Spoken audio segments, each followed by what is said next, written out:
네. 오늘 딥다이브에서는요, 사업하시는 분들이라면 꼭 알아야 할 취득 원가 이야기를 해볼까 합니다. 네, 안녕하세요.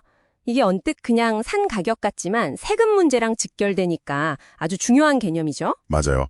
오늘 저희가 볼 자료들도 주로 이제 미국 IRS 기준이긴 한데 그 원칙 자체는 어디든 비슷하니까요. 핵심 원리만 쏙쏙 뽑아보겠습니다. 네, 좋습니다. 이 취득 원가라는 게 단순히 가격표 너머에 뭐가 있는지 한번 제대로 파헤쳐보죠. 자, 그럼 바로 시작해볼까요? 취득 원가. 이게 그냥 영수증에 찍힌 금액이 다가 아니다, 이 말씀이시죠? 네, 그렇습니다.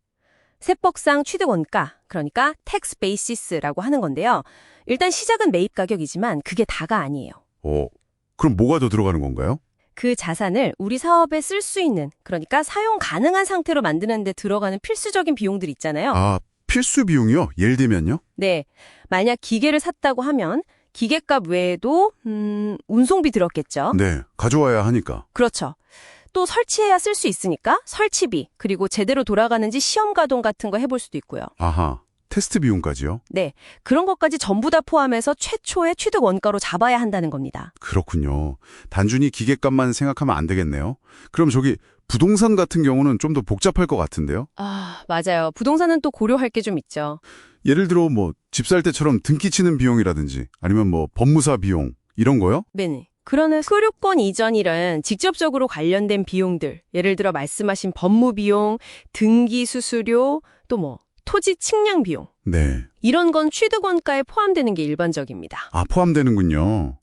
근데 혹시 대출 받을 때 내는 수수료 같은 건 어때요? 그것도 돈 들어간 건데. 아, 그게 중요한 포인트인데요. 보통 부동산 살 때 대출 많이 받으시잖아요. 네, 그렇죠. 그때 은행에 내는 뭐 대출 수수료나 포인트 같은 금융 비용, 이런 건 취득 원가로 안 봅니다.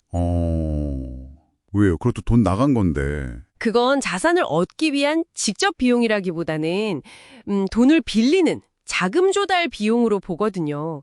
그래서 성격이 좀 다르다고 보는 거죠. 아, 그렇군요. 자금 조달 비용. 네네.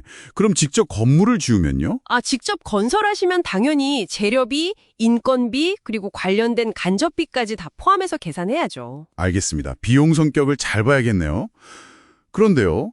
만약에 땅이랑 건물이랑 같이 묶어서 파는 경우 있잖아요. 네, 흔하죠. 일괄구매. 네. 그거는 가격표가 하나일 텐데 취득 원가는 어떻게 나눠야 하나요? 이것도 정말 중요한 부분입니다. 그렇게 여러 자산을 한 번에 사면 총 금액을 그냥 쓰면 안 되고요.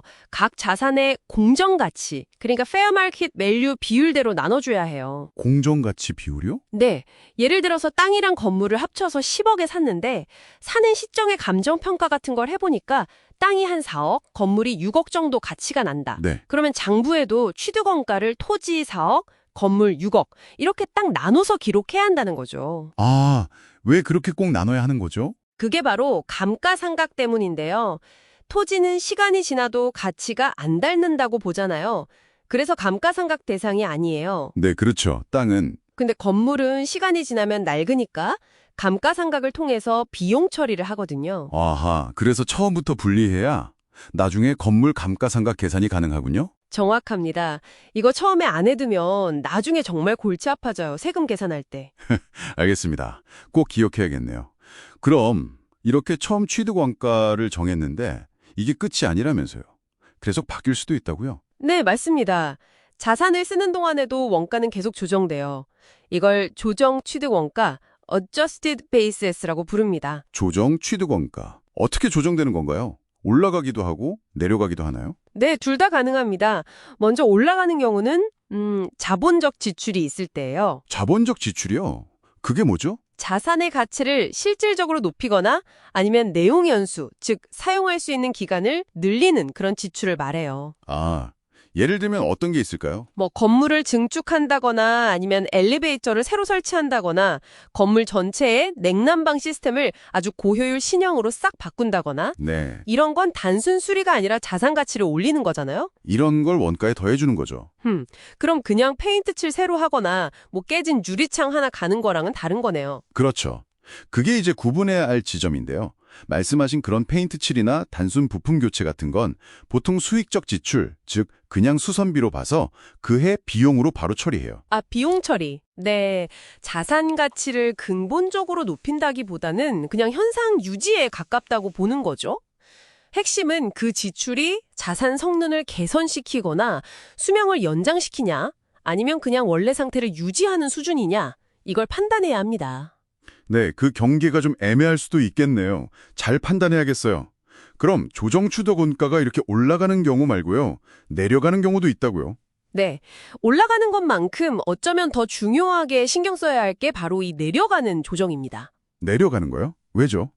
대표적인 게 바로 감가상각 때문인데요. 매년 비용으로 인정받는 감가상각비만큼 조정 취득 원가는 계속 줄어들어요. 네, 그건 뭐 당연한 것 같은데. 근데 여기서 세법이 아주 흥미로운, 어떻게 보면 무서운 규정을 두고 있어요. 네, 어떤 건데요? 뭐냐면 실제로 내가 세금 신고할 때 공제받은 감가상각비랑 법에서 정한 대로 최대로 받을 수 있었던 감가상각비, 이 둘 중에 더 큰 금액만큼 원가를 줄이라는 거예요. 네, 잠깐만요. 더 큰 금액이요? 그럼 만약에 제가 실수로 감가상각 신고를 안 했거나 적게 했어도 네, 법에서 받을 수 있었던 최대치만큼 원가가 줄어든 걸로 본다고요? 정확합니다. 바로 그겁니다. 이게 나중에 자산을 팔 때 세금 폭탄이 될 수 있는 진짜 위험한 부분이에요. 와, 이건 진짜 몰랐는데요. 예를 들어서 내가 감가상각을 깜빡하고 몇 년 동안 신고를 안 했어요. 장부에는 아직 자산 가치가 꽤 남아있겠죠? 네, 그렇겠죠. 근데 나중에 팔 때 세금 계산은 어떻게 하냐면 신고 안 한 기간 동안에도 법에서 허용한 만큼 최대한 감가상각이 된 걸로 간주하고 그 줄어든 가치 기준으로 양도차익을 계산해버리는 거예요. 헐, 그럼 내가 생각했던 것보다 양도 차익이 훨씬 크게 잡히겠네요. 그렇죠. 그럼 당연히 양도소득세도 예상보다 훨씬 많이 나오게 되는 거죠. 정말 황당하고 억울할 수 있는 상황입니다. 그래서 감가상각은 꼼꼼히 챙겨서 신고하는 게 절세 방법이기도 하지만 혹시 놓치면 나중에 더 큰 세금으로 돌아올 수 있다는 걸 꼭 기억해야 해요. 와, 이건 진짜 중요한 포인트네요. 감가상각 신고 정말 잘해야겠어요. 네, 그리고 감가상각 외에도 재해로 자산이 손실됐는데 보험금으로 커버 안 된 부분이라든지 특정 세액공제를 받은 경우에도 기준가액이 감소할 수 있습니다. 그렇군요. 결국엔 이 모든 취득부터 시작해서 자본적 지출, 감가상각 이런 변동사항들을 하나도 빠짐없이 정확하게 기록하고 증빙을 챙겨두는 게 핵심이겠네요. 네, 바로 그거죠. 취득할 때 계약서, 영수증은 물론이고요. 운송비, 설치비, 영수증, 또 나중에 자본적 지출이 있었다면 그 증빙, 매년 감가상각 계산한 내역까지 네. 이 모든 걸 자산별로 철저하게 보관해야 합니다. 자산을 처분하고 나서도 세법에서 정한 기간 동안은 계속 가지고 있어야 하고요. 와, 관리할 게 정말 많네요. 네, 그래서 요즘은 회계 프로그램이나 클라우드 같은 걸 이용해서 디지털로 관리하는 게 훨씬 효율적이고 안전하죠. 분실 위험도 적고요. 사소한 오류 하나가 나중에 큰 세금 차이로 돌아올 수 있으니까요. 기록 관리는 아무리 강조해도 지나치지 않습니다. 네. 오늘 쭉 들어보니까 이 취득원가 관리가 단순히 숫자 정리하는 걸 넘어서 정말 장기적인 사업 재무 전략의 아주 중요한 부분이구나 싶습니다. 맞습니다. 취득원가는 그냥 과거의 기록이 아니에요.